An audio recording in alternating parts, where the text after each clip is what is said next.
Welcome to the interview. I'm Ciara Pressler. This is Pregame. Pregame is a space for creating your own success in your work, in your business, as well as in your life. And so the interview is our opportunity to talk to some of my favorite creators, innovators, game changers, find out how they do it, why they do it, how they got there, and take away what we can to create our own unique edition of building our success.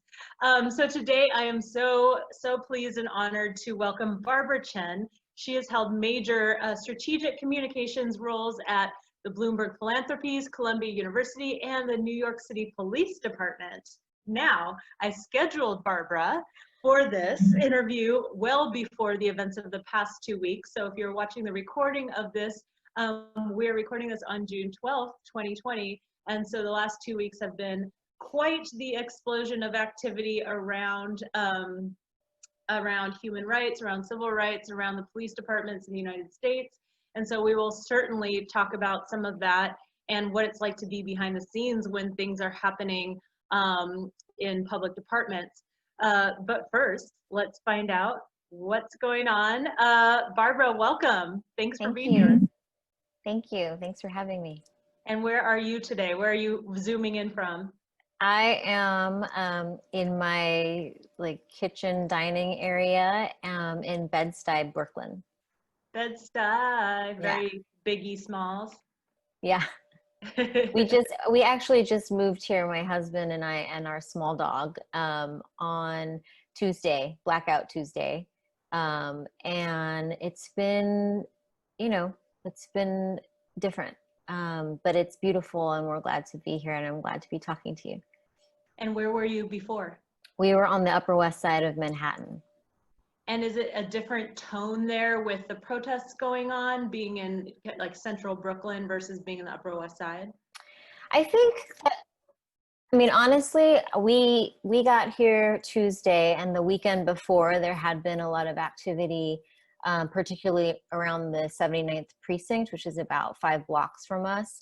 And I've seen, we have heard police helicopters in the precinct just south of us. There was a police officer stabbed in the neck and we heard the gunshots that followed that. He recovered. 2 other officers who shot were recovered.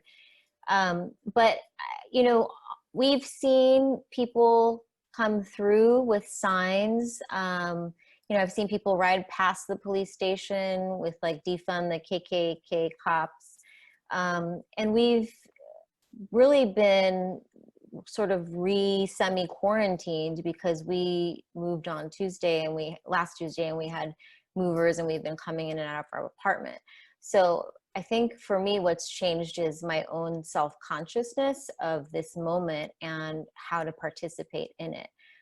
So even just talking with you on this interview today is a good reflection. Wow, yeah, it's so different here. I'm in Portland and I live sort of on the border of the city of Portland and the city of Beaverton, which is more suburban, but Beaverton's also far more diverse than Portland, or at least than Northwest Portland. And it's so interesting going to downtown Portland versus going to downtown Beaverton. It feels like 2 different realities of the protests, of how people are protecting themselves and others with COVID. And I know, for my New Yorker friends, the way that they navigate the world is so different than the way we are privileged to navigate the world, during COVID on the West Coast and in smaller cities. Yeah, and it's, my husband and I were able to go upstate. I actually did some pro bono consulting and it resulted in us having a place to stay for quite a while, which was amazing. But, I talked to a friend who lives here in Crown Heights and she's like, it is definitely a tale, of 2 viruses. Both of her parents not only were infected, they were hospitalized. And it's, it's very different. We were very lucky to be able to leave the city. And absolutely on the Upper West Side, the other thing that was weird, we returned Memorial Day from our upstate quarantine. And, the very part of Central Park where Amy and Christian Cooper, definitely no relation, encountered one another is a place where I walk my dog every morning. And when he's off leash, I definitely, you know, I would have had needless to say, I hope, a very different reaction. So it is sort of hard to come back and be both in a pandemic and in this sort of pivotal moment for the country where there's a huge consciousness being raised, and rightly so, and then all of the self-reckoning that comes with that. You know, like I've been very aware of my surroundings here in Bedford-Stuyvesant, and tried not to be judgy, you know, getting coffee on the weekend and listening to two people talk very loudly about the CCRB, and me not wanting to be associated with oblivious gentrifiers or hipsters, and then going to a taco stand and hearing a woman talk to her friend about how her friends are checking in with her, and she's a Black Muslim, her friend was Asian, and she was saying to her friend, you know, like, it was actually sort of annoying for people to continue checking in with her. And it was like, I wanted to hear more, but I didn't want to eavesdrop. And it's like straddling all of these things is everything affirmative and confounding about New York, as I'm sure you remember. Yeah, I'm definitely New Yorker still in my heart. It hit me 2 days ago, I think. You know, I had been processing current events as a Black person, and then I started processing them as a white person, you know, being biracial. And like, I have a lot of work to do in dismantling a lot of my own privilege and my own internalized white supremacy. And it's just like, wow, you know, it's really heavy. I had a talk yesterday with a friend who, about, you know, the checking in thing. I like it, and then sometimes I hate it because it's people I haven't heard from in a long time, and I know they're checking in because I'm their only friend who's a person of color, and I'm like, I'm not sure I even count, you know, in some ways. Of course you do. Yeah, it's more like what I sense the motive is behind it, like, because sometimes it's like, make me feel better that I'm not racist. Right, right. And I'm like, I don't know that I can absolve you of that, nor do I want to right now. I had a really interesting conversation with my brother on Sunday, and it was the longest we've had in a long time. And I had been reflecting on Black lives in my life. And when my brother my parents divorced and we moved from a more affluent upper middle class neighborhood to a townhouse that was across the street from Section 8 housing in a suburb of Los Angeles. And my brother's friends growing up were Black, Filipino, Hispanic, and many of his Black friends had parents who were incarcerated. And I was just thinking, like, whatever happened to so-and-so? And we ended up having this, you know, hour-long conversation, and it was so necessary and so rattling. Like, my brother, you know, he's like, of course we got stopped by the police. I said, well, did they ever say anything racial? He's like, no, you know, it was never racial. And then he shared with me that he and a friend of his had actually been very badly beaten up by two local police who responded to a fight that broke out in the food court of Del Amo shopping mall. And how the police had taunted my brother to get, you know, like, to do something, like, because they wanted him to also jump in and so they could kick his ass. And all of the things that he experienced, which I did not. So we started talking about how it is that my brother did not go to prison. And then he shared with me that actually he'd been charged with felony gang assault. But he was lucky he had a teacher at his community college who convened this letter writing campaign. And it really, you know, was an opportunity for us to talk about, you know, how we have resources and the means to sort of avoid what can really be a life-changing and life-breaking situation, which as we know and see, you know, is not the case for many other families of color. Yeah. Yeah, am sometimes very critical of spiritual communities because I hear things said like, oh, and then I don't want to offend because I have my own version of faith and I don't ever wish to like disrupt someone else's. But I guess I do when it's, people attribute to God getting out of certain situations. And I'll be sitting there thinking like, I'm pretty sure it's because you're a white male, like not because God delivered you. And so I'm hoping that those conversations start to happen. And I've been trying to spark some of those conversations in some of the spiritual communities I'm part of like, maybe you got out of your DUI not because God delivered you, but because like the police officer didn't profile you. But let's get into the communication. Awkward pivot. Well, so I'm curious though about your upbringing. Like, what inspired you to go into a career in communications? Was it living? Was there something to living in that intersection or other influences that you had? The truth is I loved writing. I always loved writing from elementary school on, and I was very fortunate. My mother used to take me to the library. My parents never said no to books, and it made me a decent writer. And when I was in college, it was funny, I actually was going to be an accounting major. And I was somebody who like barely passed trigonometry, so it was sort of a little bit ridiculous for me to think that. And I looked at the list of prerequisites, and like one was business calculus, and I was like, oh yeah, this is not happening. And a friend of mine was a communications major at Cal State Fullerton, and at the time I was at San Francisco State. And she's like, I need a roommate, like you should come back, to Southern California. And so I looked into the communications department there, and the long but short story is I picked broadcast journalism because the 19-year-old me thought that print journalism was going to be this like smoky newsroom, and that I was too extroverted to do print journalism, and so maybe I could do television. And I really liked broadcast journalism. And then I graduated and I needed to pay off my student loans, and I was not going to traipse across the country and try to become a reporter in a local market and work my way up. I just didn't have the heart for that. I had done an internship, a paid internship in corporate communications at DIRECTV.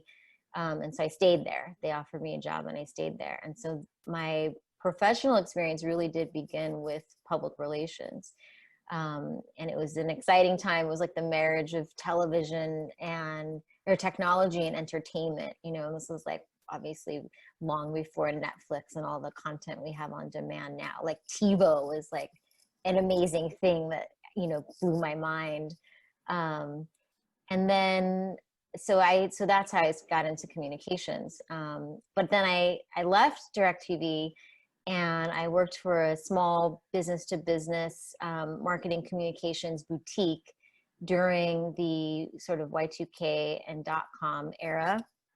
And then when that bubble burst, I got laid off, and I was looking, I went to a job fair, and it was the Chicano News Media Association. I remember asking them if it was okay for me to go to their job fair, and they were like, of course, allies. Nice. And I went to the ABC booth wanting to approach the recruiter from corporate. And there was just one woman there, and throughout the day she had this line of people, and she had this really sort of, intimidating presence. And I was like, this is interesting.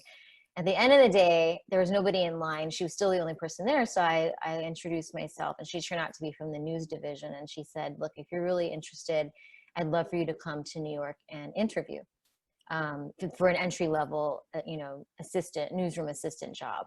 And so I did. And then I moved to New York in November 2001. And was and stayed at the network for 5 years, and was an assignment editor and a broadcast producer. And then around Hurricane Katrina and the Southeast Asia tsunami that preceded it, I started to get really burnt out. And I was sitting in the control room one day, and I remember thinking, like, if I'm going to be working 6 days a week and, like, 12 hours a day, it should be for something. And I thought I wanted to go into nonprofit. And so I put the word out that I might want to leave television. I was interested in nonprofit. And then I got a call from the NYPD, which was totally shocking to me, and not something that not a job that I was looking for.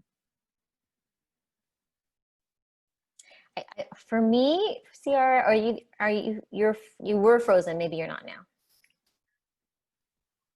Yeah, I just had a little blip. Okay. Sometimes I edit these parts out. So Oh, that's fine. No, I didn't know if I should continue. As my husband will attest, I can sometimes tell very long stories. That's okay. Yeah, I'll cut it out.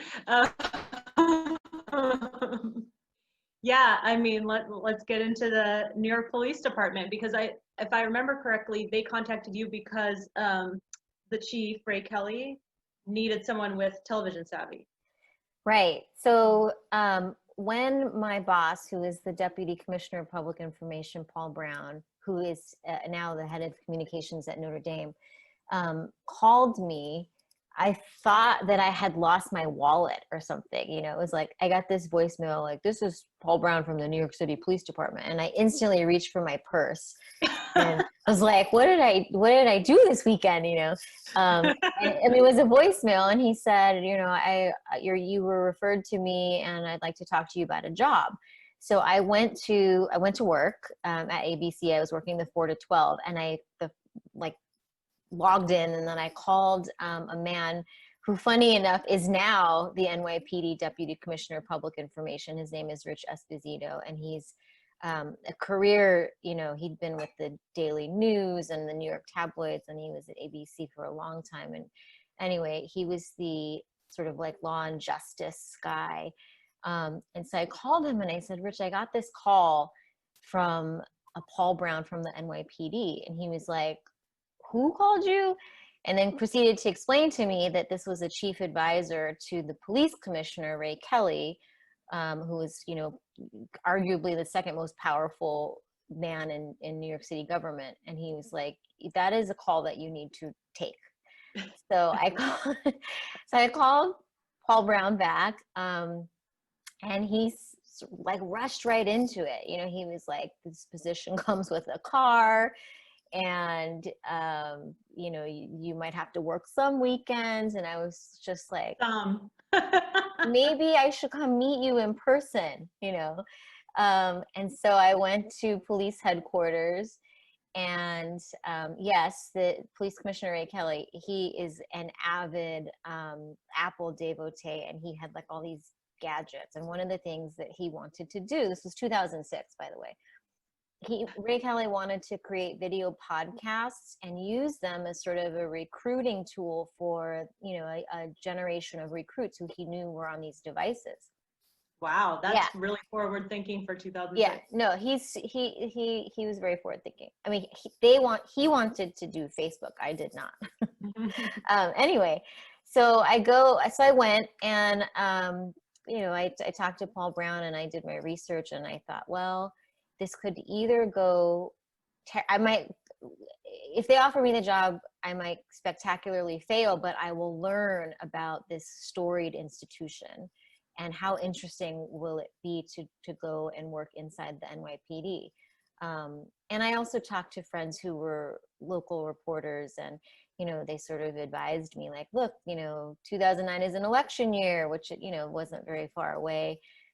So you can just try it out and see how it goes. And Ray Kelly was very well respected, very seasoned journalist that I worked with, worked for at ABC News, had told me, like, he is a straight shooter and a good person. I grew up, as I told you, in Los Angeles, came of age during the Rodney King riots. Yes. I would never have gone to work for the LAPD, much less any police department. It was not something in my, field of vision. But the idea that I could learn the public sector and just do something different, and that would be exciting, was very appealing.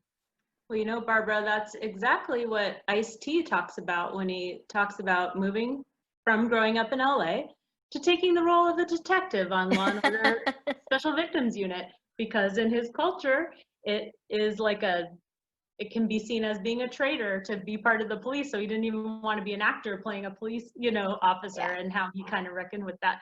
So it is really interesting how you grow up relating to the police can really shape, Yeah. how you might deal with an opportunity like that. Right. Can you give us a sense of the scope of the NYPD? Because I think especially for those of us who live in smaller cities, Yeah. like the sheer numbers, the org chart of it. Absolutely. So the NYPD is the country's largest municipal law enforcement agency. It's also definitely the most diverse. There are, at the time that I was there were always about 35,000 uniformed police officers and 15,000 civilian employees, of which I was one. And for context, I think in Portland, where you are, Ciara, the police department is about 900. And in Los Angeles, it's 9,000. So this is, the largest police department in the country, as I said, and its jurisdiction is over the 5 boroughs of New York, so Manhattan, Brooklyn, the Bronx, Staten Island, and Queens. And they work very closely with federal and other regional law enforcement agencies on, bank robbery, anything that crosses state lines. So, bank robberies, sex trafficking, counterterrorism, drugs and firearms. And unlike a lot of police departments, it really is a place that is for officers and for myself, it's an incredible career. Like, I think that one of the things the police commissioner used to say in some of his speeches to recruits was like, you have a front row seat to the greatest show on earth, and you can interpret that how you will. But I got to ride in police helicopters over Lower Manhattan and be on police boats, and like the resources and the different units of the police department are impressive, and not like many police departments. There's 18,000, I think, local law enforcement agencies in the country, and most of them are small. Like we're looking at in the few hundreds, and smaller. Going from being a citizen to being part of the police department, you're still a citizen, of course, but what was most surprising to you about coming at it from doing that 180? Well, I'll say this, like I had never worked in a place where you will attend the funerals of colleagues. I went to the funerals of officers who were in my office, like people I actually worked with and knew, who died of diseases related to their exposure after 9/11. And you also, I went to like the funerals of colleagues' parents and siblings. I mean, there is a sort of family culture, if you will, right? It's also all the things that are sort of caricatured in entertainment, like in my command, which was public information, it could be 10:30 in the morning and people would be talking about what they wanted for lunch, and it would be, a hero or or a pie, or it's like the first place I ever had an egg and potato sandwich, and it was delicious, by the way. And then, and there were things that were sort of really, I believe, inadvertent. Like I remember once there was discussion, it was not commentary or analysis, it was just discussion of a case, and somebody involved, I don't remember if it was the victim or the suspect, was Asian. And, the sergeant in my office said something, it was an Oriental male. And I sat in my office. I was not offended. I mean, when I was in elementary school, we were Oriental. It was just, now you're Asian American, and even might stratify more detailed than that. But I remember thinking, like, if other people hear him say Oriental, they may think that he is being offensive. And so I approached the desk and I said, I just want to let you know, because, we have a lot of reporters coming in and out of this office that the term is no longer Oriental. You should say Asian or Asian American. And they were like, huh, you know, and I said, like, here's a way to remember it. Think of Oriental as being for rugs and spices. Yes. Right. And and the thing was, they were like, okay, you know, like, thanks for letting us know. And then it was kind of cute. Like, months later, I would sort of come into the office from having been somewhere in the field, and they would just say, Oriental is for rugs and spices. So, but I also I was in headquarters, you know, and I was working with senior executives in the police department. I was not at a precinct. I'm sure that the conversation and commentary in many other places was quite different. But I got treatment that was a combination between, like, you know, little lady and little sister, like, I'm going to look out for you. So it, you know, it could be nice, but it could also be frustrating. But, you know, I think you work with that wherever you are. It wasn't necessarily different working with that in the police department, except that people had guns on their hips and were much larger than me.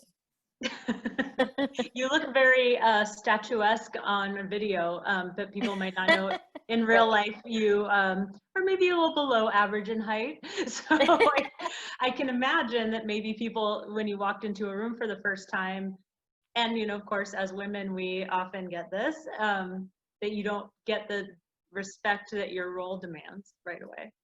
I mean, I still feel embarrassed about, I was with the police commissioner at a parade, and it was the police, and I had gone with him because we were going to meet some reporter and do an interview. And it was the police commissioner and his security detail, right? So these big, tall guys in suits, and me. And somebody in the crowd was like, oh, we're bringing the big guns out today. And I was so embarrassed. And I remember feeling like, I guess you might call it imposter syndrome. Like, I felt like I shouldn't be too close to him because it just seemed so odd. And sometimes we would go to breakfast after doing early morning television, and I used to feel self-conscious. You know, people would come up to him and ask and, like, greet him and compliment him. And I always sort of felt like they might wonder, like, who was he eating with? Like, what was I doing there? You know? But I think it was probably more me than anybody thinking these things. How do you even approach, you know, an organization of that size? And I'll preface by saying that you and I both do some communication strategy, but our jobs could not be more opposite. You know, I work with small businesses, you know, individual authors and thought leaders, helping them get attention. So it's very easy to shape a message because I need to create talking points for one person. Whereas you're on the absolute opposite side of the spectrum, where you're trying to, like, manage and control and shape a message. Don't let me put words into your mouth, but, like, with an organization of that size and of that import, how do you even begin to approach that? Well, first, I worked with the department's chief spokesperson. So there was an authority definitely above me who would make final decisions. You know, I would try to influence sometimes what we wrote. And the scenario was sort of, if you ever watched Churchill, you know, it's like this young woman who's kind of almost a stenographer and he's dictating. I mean, that was absolutely the scene. And I know a lot of officers really just thought I was like the typist. And at first, I didn't really dare introduce my reservations if I had them. I got to know the deputy commissioner's style, and I could sense, you know, where he was going with something. And some things were very straightforward. Like, if you're writing about a cold case or you're writing about an investigation, like, it's, you know, the facts really are the facts. You know, I remember once there being a press conference to announce an arrest in a really gruesome homicide of a young woman who happened to be a civilian employee in the police department. She was a young Asian woman, and she worked in the forensics lab, and she'd had a boyfriend who viciously murdered her. And in the process of writing the remarks, my boss wanted to describe her as beautiful. And, you know, I was like, is it not that she wasn't, but like, for some reason I thought like, was that appropriate for the police commissioner to call her beautiful? Like, why was her appearance, you know, and I think why should that be part of it is what I was thinking. And I know he didn't, maybe I was being oversensitive. He certainly meant only good by it. And so I just questioned, I said, do you think it's okay for us to call her beautiful? And he was like, you know, I think in the end we took it out. But, and then there were other times where we would write about crime reductions, you know, and in during the Bloomberg administration, violent felony crime in New York City fell like 32%. And year after year, at the end of the year, what everybody would, well, locally, there would be a lot of reporting on the number of homicides that year.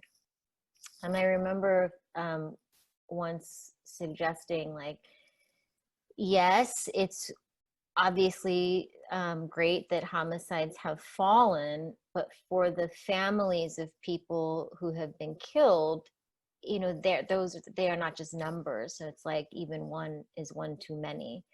And then I started seeing and hearing that, you know, like even one is one too many. Where I was less successful and much more timid were around the really big controversies. And that was hard to sort of see the police suffer a lot of negative coverage and not be able to explain or discuss it in a constructive way. I think there was sometimes an over-reliance on data, and you know, I think that they felt like, well, the data shows that crime is falling, so we don't need to answer to these criticisms. And I felt very strongly that, you know, obviously what was happening had more to do with how individuals felt they were mistreated and about respect. And that was a difficult thing to sort of discuss. Like, I feel like we maybe didn't discuss it enough. And then also it wasn't part of the narrative in the media.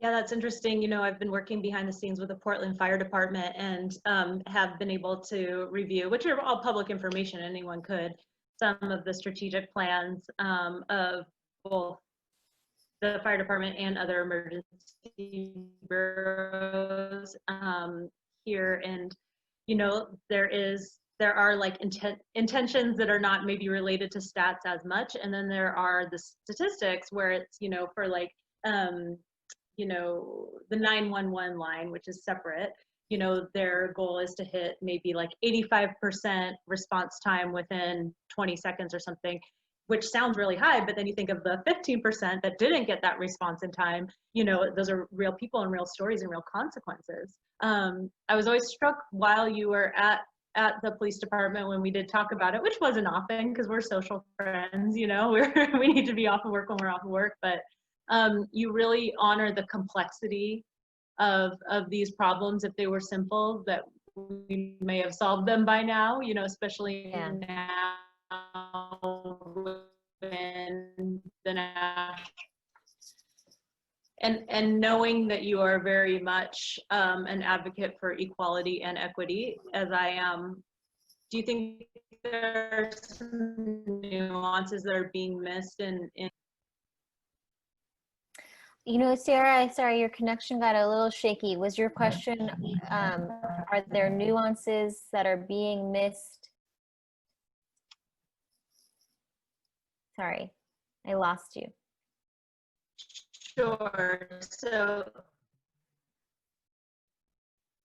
to clarify, I mean, you know, when I go out and protest, it's defund the police, burn it down, start over, or don't have police at all, you know, or all cops are bad.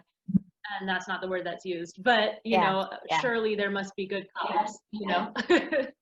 No, and I mean, I think what's undeniable is that we are at a moment of what I hope will be careful disruption of policing in America.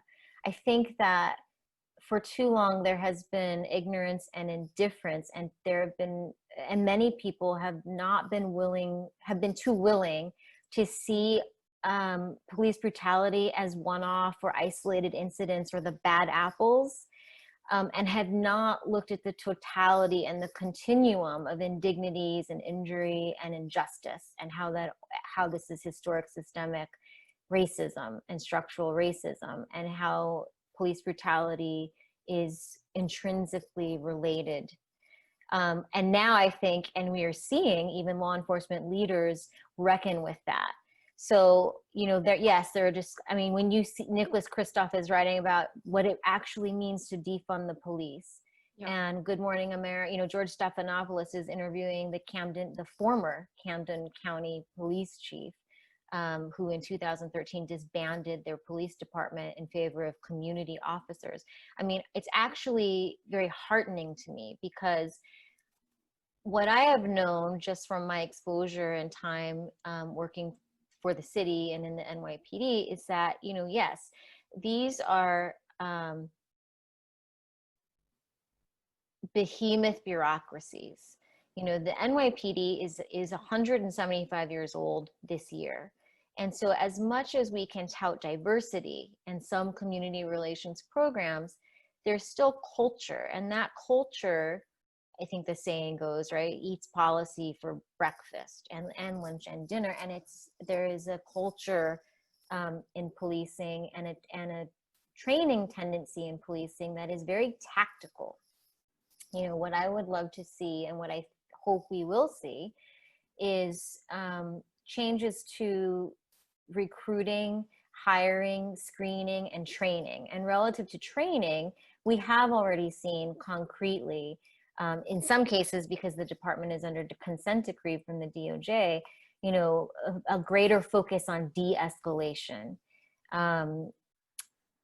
less lethal force.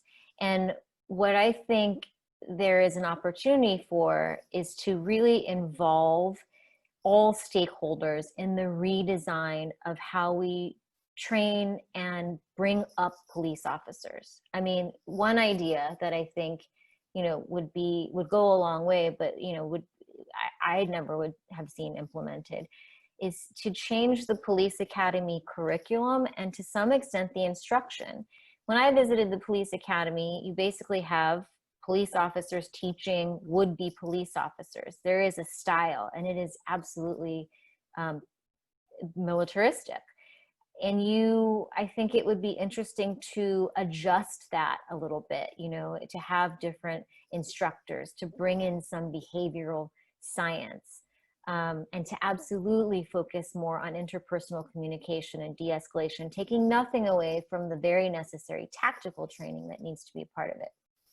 There also needs to be programming that brings police and community together, and not in a self-selecting, superficial way.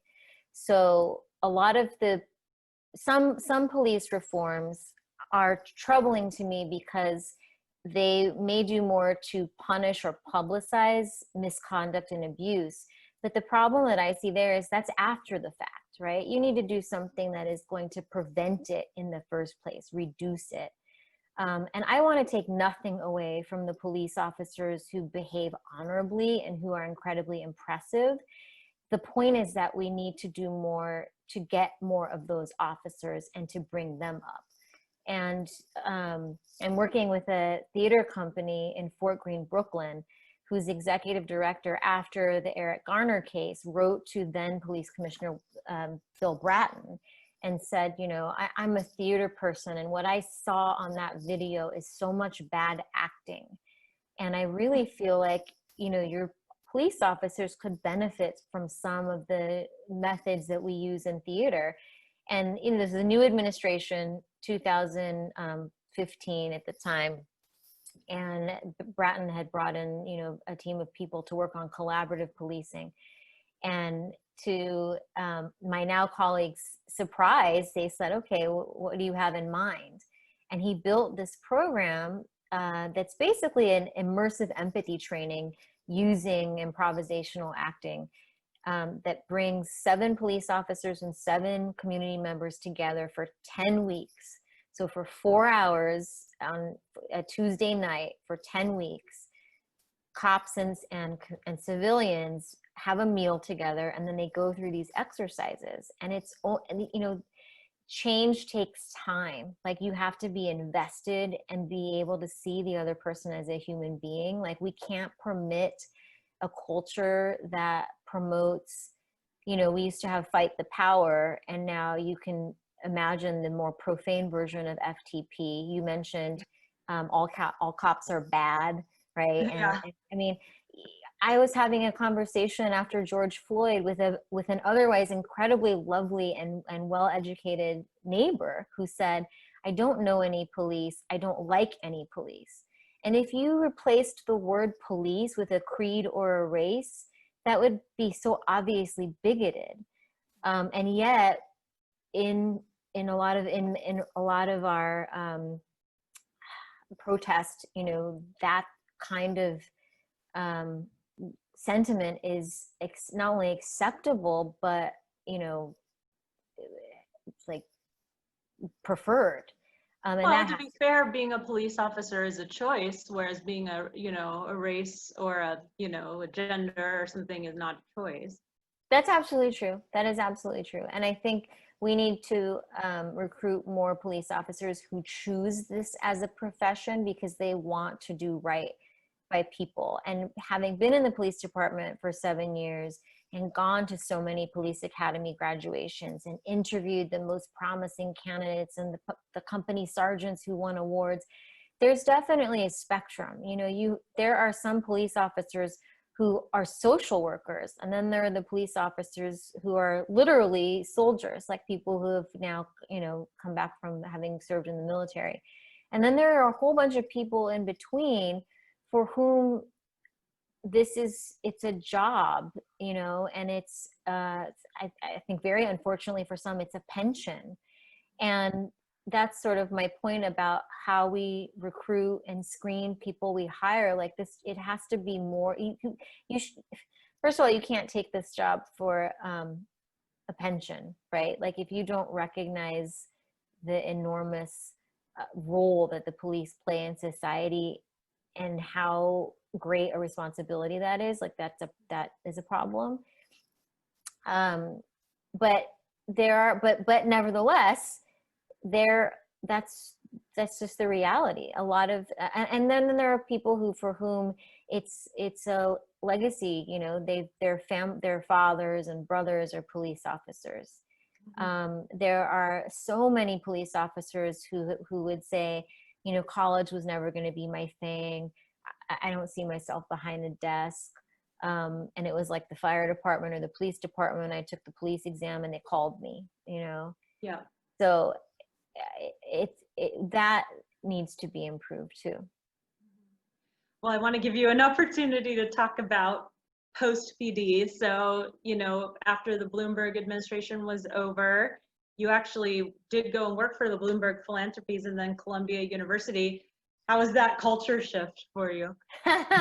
You know what was so funny? Getting to Columbia, right?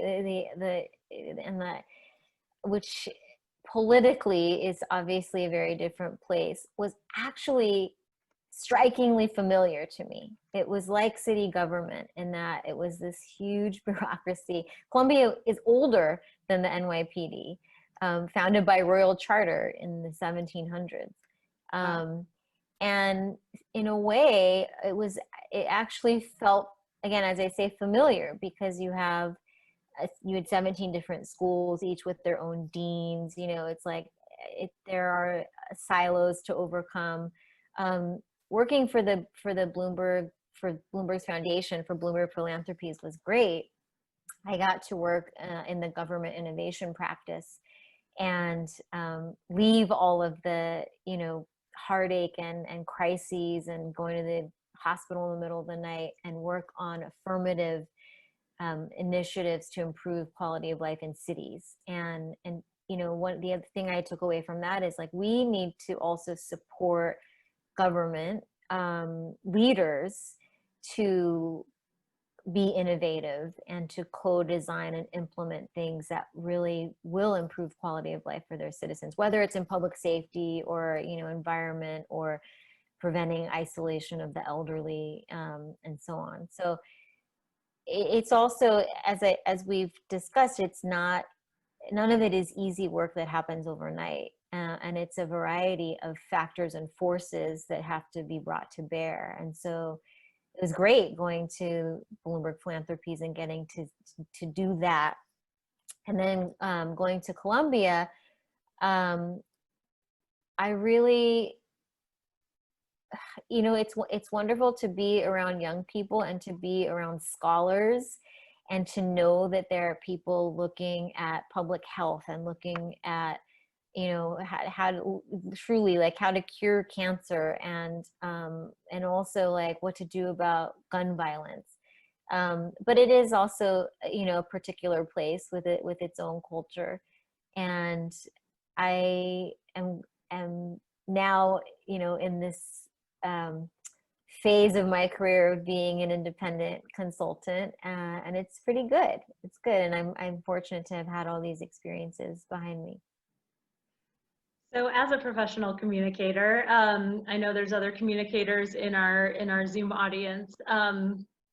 You know, what have been the most important experiences or tools that have helped you build your skill set as a communicator? Oh, you know, I think I really am a multidisciplinarian. So, you know, I was a journalist, so I know how to distill and assemble information for a general audience and make it engaging and compelling. Like, I think if I would love to be a documentarian if I had funds. And I would love to be an author if I had the discipline. You know, I'd love to be like Malcolm Gladwell and Joan Didion. And I think where I'm going with this is that being a good communicator is really about being a good listener and figuring out like who the audience is and being able to reach them through, whether it's through programming or prose.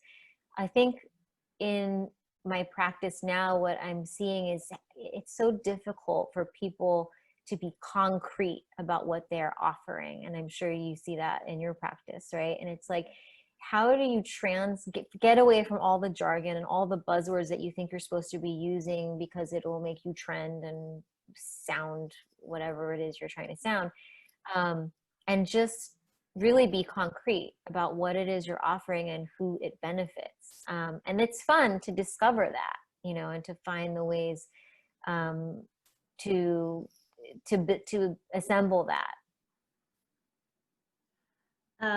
We have a question from Alicia. Alicia, do you want to jump in? I've unmuted you, I think.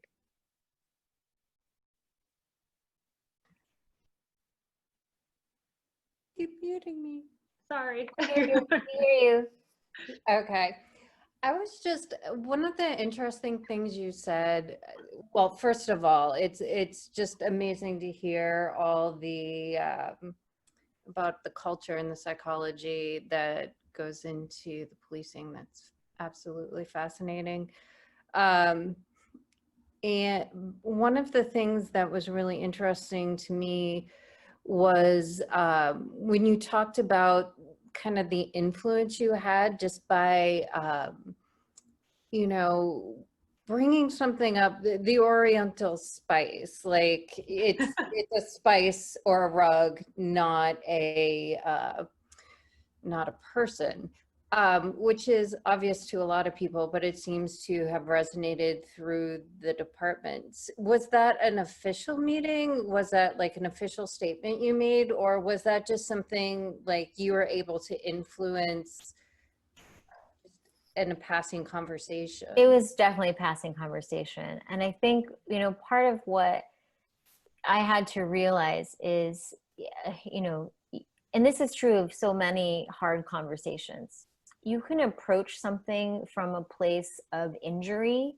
or you can approach something from a place of, you know, like, I want to help you. And I'm not trying to be condescending, but really what I said was, I don't want other people to overhear and misunderstand your intention or who you are. And so let me share this with you.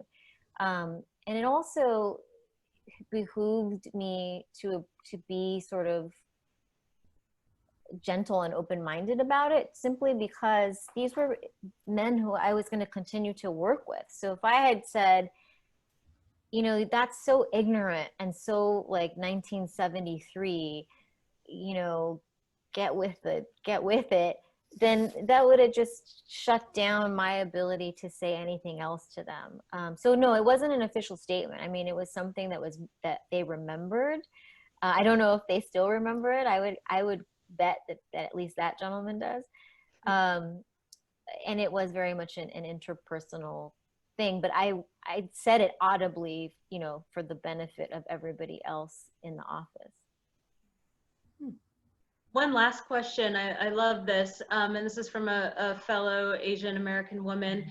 How do you position yourself in the current discourse, you know, which tends to be very black and white in America? It's a great question.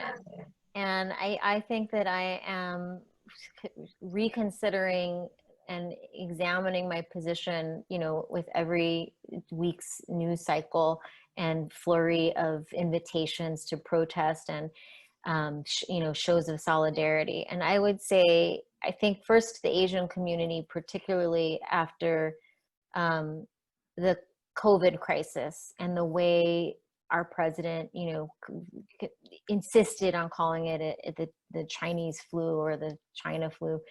The Asian community has been speaking up and saying, like, look, you know, we are still subject to prejudice and discrimination and violence.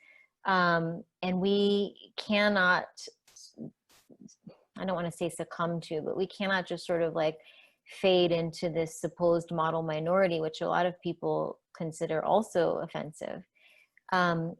What I'm trying to do now is really just be the best ally that I can be.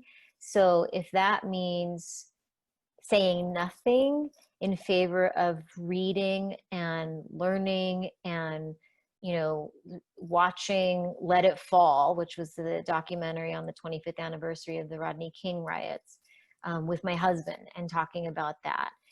If that is revisiting Vincent Chin and reflecting on the xenophobia and how many minority communities are fragmented and even, you know, pitted against each other and bear the brunt of other social inequity. That's something that I'm doing. I mean, I have been cowed, honestly, these last 2 weeks, and I have been afraid to speak for fear of saying something wrong and not saying enough. And that's something that I have to wrestle with individually. And I think that everybody, regardless of their race, should do. I think the worst thing you can do is nothing. So I don't know if I've answered the question, but hopefully I did a little bit. I'm satisfied. Well, I'm curious, one last question. Dream writing project or communications project? I know you have a long career ahead of you, so what might thank you. I am so glad you asked. So I think, you know, so I had been trying to write a memoir about the 7 years I spent inside the NYPD, and I actually even had interest from 3 major publishers. And that was part of why I left my job at Columbia. I was going to freelance and consult and really try to spend the necessary time developing the memoir. And then I got my first rejection. And this was from a publisher who had invited my sample. And she said, you know, directly, and like in maybe the second line of her email, that she wanted something like my personal experience was valuable, but she was really looking for an expose, and that would have more commercial value.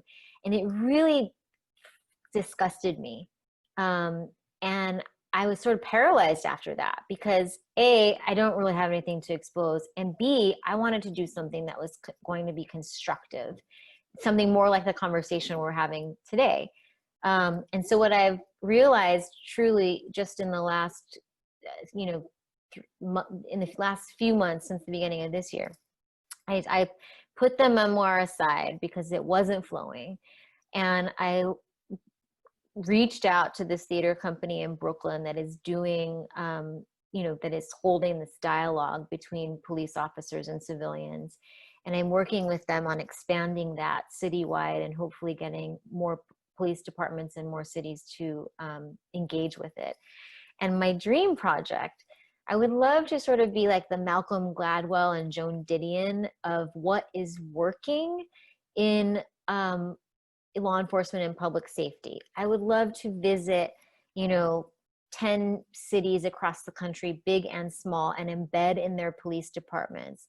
And with integrity, interrogate what isn't working and what is working, and then write a book about that, you know, and show what is both in common and what is failing, and what are the secrets, you know, if they're out there that we're missing. And I'd love to, and this actually came out of a conversation that I had with my husband when we were dating. I wanted to write this essay and call it Bleeding Under Palm Trees. There's a stretch of the freeway in Los Angeles, the 110 freeway. And if you drive, you know, you're driving above really like South Central, and there's like these rows of palm trees. And if you're a visitor, you're looking and it's like the California landscape. But really what's beneath there is so much poverty and so much, you know, and all of the detritus that I don't even know if people remember from Rodney King and Watts and what continues there. And so I wanted to write an essay called Bleeding Under Palm Trees that would look at the police and these communities. And so my dream project now is to get a fellowship and expand this book idea and do what I just described. Well, I have a feeling there are some takers for that right now. It could not be more important. And I would love to put Portland's name in the hat because we have some really exciting and innovative models coming up here. You know, we're a small enough city that we can try some new things pretty quickly. And I'm excited about what's developing behind the scenes and optimistic, which I think is very valuable right now. I'm so glad we can be optimistic. And quick plug, because Red Door Project in Portland, which you may know, they had done a production based on the stories of both Black men and police officers, and one is called Hands Up and the other is called Cop Out. And if you go to Red Door Project, you can learn more about that. Great. And how can we keep up with you and see what you're up to? Oh my goodness. Thank you for asking. You know, I have not been so active on Instagram, but my Instagram handle is Holly Joy Lucky, which is a hybrid of Holly Go Lightly and the Joy Luck Club. Perfect. And when I, you know, feel confident enough in essays that I have written, I do post the links there in my bio.